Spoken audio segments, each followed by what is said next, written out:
Assalamualaikum warahmatullahi wabarakatuh. Perkenalkan, nama saya Raditya Mirza. NIM saya 24102097. Saya berasal dari Prodi Pendidikan Agama Islam semester 1E. Adapun saya membuat video ini untuk memenuhi tugas ujian akhir semester filsafat ilmu dengan dosen pembimbing Ibu Dewi Sartika, SFIL IMPDI. Saya di sini ingin mempresentasikan makalah yang berjudul Kebenaran Ilmiah. Latar belakang dari makalah ini adalah berpikir merupakan suatu kegiatan untuk menemukan pengetahuan yang benar. Apa yang disebut benar bagi seorang belum tentu benar bagi orang lain. Karena itu, kegiatan berpikir adalah usaha untuk menghasilkan pengetahuan yang benar atau kriteria kebenaran. Dan setiap jenis pengetahuan tidak sama kriteria kebenarannya karena sifat dan watak pengetahuan itu berbeda. Pengetahuan umum tentang alam metafisika tentunya tidak sama dengan pengetahuan alam fisik. Alam fisik pun memiliki perbedaan ukuran kebenaran bagi setiap jenis dan bidang pengetahuan. Oleh karena itu, untuk lebih lanjut mengenai hal-hal kebenaran, saya akan membahas tentang kebenaran ilmiah supaya kita bisa membedakan antara yang kita anggap benar dan yang kita anggap tidak benar. Pengertian pandangan tentang kebenaran ilmiah. Menurut Lincoln dan Kuba, sebagaimana pendapat Julian Ford dalam Paradigm and Fairy Tales yang mengemukakan bahwa istilah kebenaran bisa memiliki arti yang berbeda, yang disimbolkan dengan T1, T2, T3, dan T4. Kebenaran pertama, T1, adalah kebenaran metafisik. Sesungguhnya kebenaran ini tidak bisa diuji kebenarannya, baik melalui justifikasi maupun kritik. Berdasarkan norma eksternal seperti kesesuaian dengan alam, logika deduktif atau standar-standar perilaku profesional, kebenaran metafisika merupakan kebenaran yang paling mendasar dan puncak dari seluruh kebenaran. Misalnya kebenaran iman dan doktrin-doktrin absolut agama. Kebenaran kedua, T2, adalah kebenaran etik yang merujuk kepada perangkat standar moral atau profesional tentang perilaku yang pantas dilakukan, termasuk kode etik. Seseorang dikatakan benar secara etik bila ia berperilaku sesuai dengan standar perilaku itu. Sumber T2 bisa dari T1 atau dari norma sosial budaya suatu kelompok masyarakat atau komunitas profesi tertentu. Kebenaran ini ada yang mutlak, memenuhi standar etika universal, dan ada pula yang relatif. Kebenaran ketiga adalah suatu kebenaran logika. Sesuatu dianggap benar apabila secara logik atau matematis konsisten dan koheren dengan apa yang telah diakui sebagai benar. Dalam pengertian ketiga, atau sesuai dengan apa yang benar menurut kepercayaan metafisik T1, aksioma metafisik yang menyatakan bahwa sudut-sudut segitiga sama sisi masing-masing 60 derajat, atau 1 tambah 1 sama dengan 2, adalah contoh kebenaran logika. Peran rasio atau logika sangat dominan dalam T3.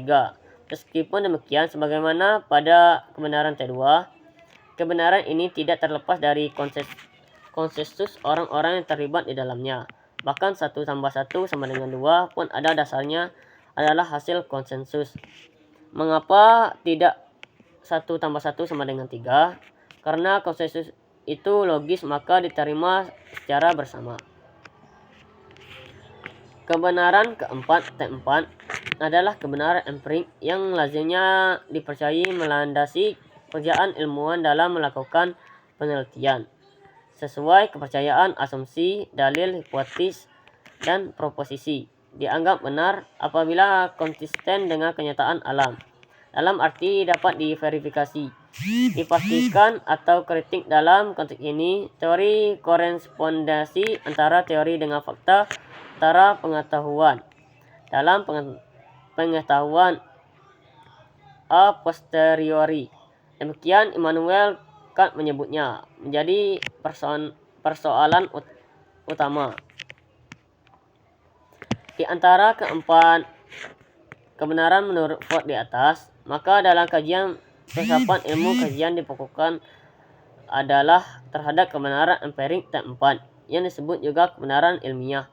Tentu saja tidak mengesampingkan kebenaran pertama, kedua, dan ketiga. Kebenaran ilmiah yang melibatkan subjek dengan objek, fakta, realitas, dan know.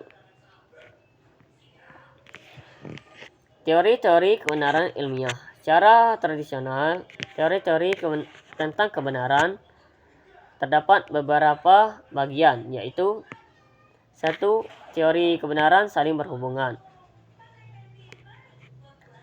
Suatu proposisi cenderung benar jika proposisi tersebut dalam keadaan saling berhubungan dengan proposisi lain yang benar, atau jika makna yang dikandungnya dalam keadaan saling berhubungan dengan pengalaman kita.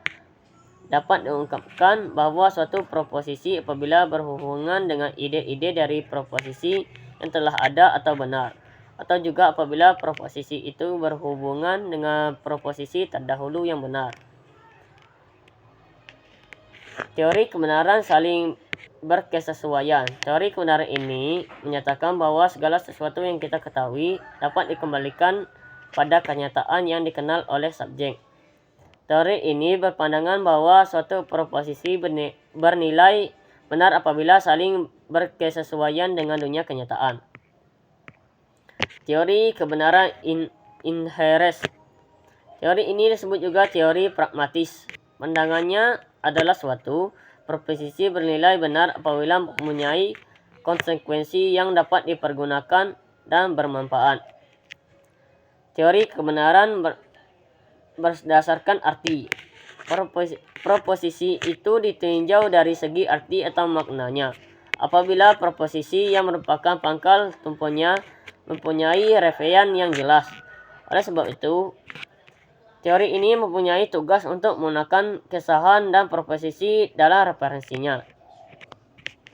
Teori kebenaran sintaksis. Satu pernyataan memiliki nilai benar apabila pernyataan yang mengikuti aturan sintaksis yang baku.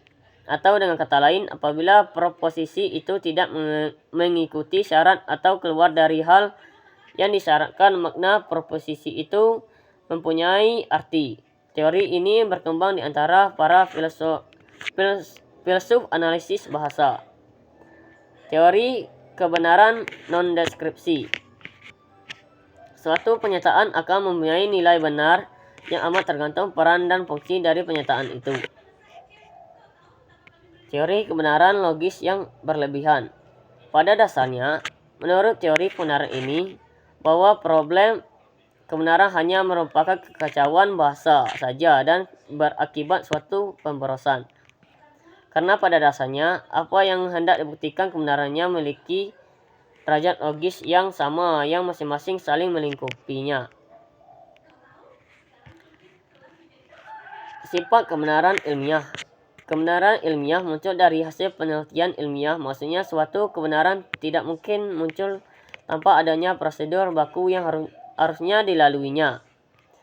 Prosedur baku yang harus dilalui itu adalah tahap-tahap untuk memperoleh pengetahuan ilmiah yang pada hakikatnya berupa teori. Kebenaran ilmiah bersifat rasional. Semua orang yang rasional yang dapat menggunakan akal budinya secara baik akan dapat memahami kebenaran ilmiah ini. Atas dasar ini, kebenaran ilmiah kemudian dianggap sebagai kebenaran yang berlaku universal. Kebenaran dalam ilmu adalah kebenaran yang sifatnya objektif.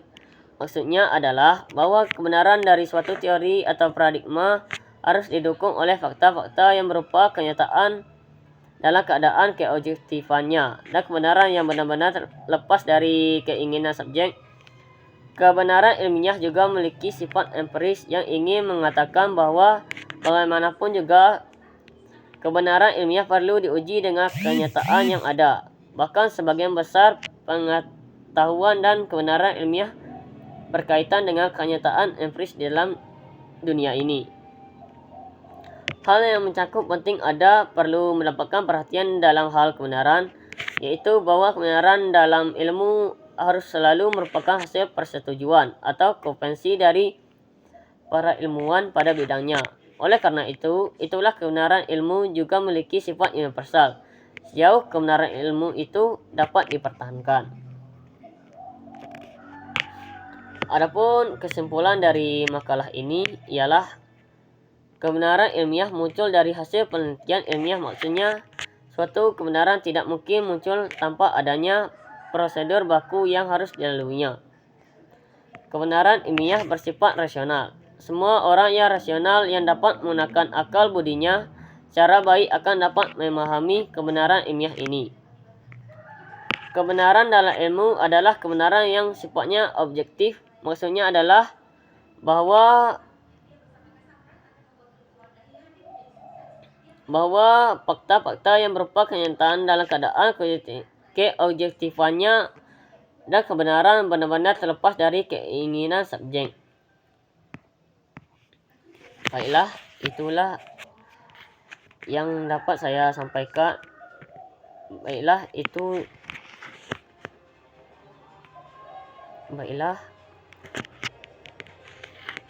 Inilah yang dapat saya sampaikan pada video ini. Bila ada salah kata, mohon dimaafkan. Wassalamualaikum warahmatullahi wabarakatuh.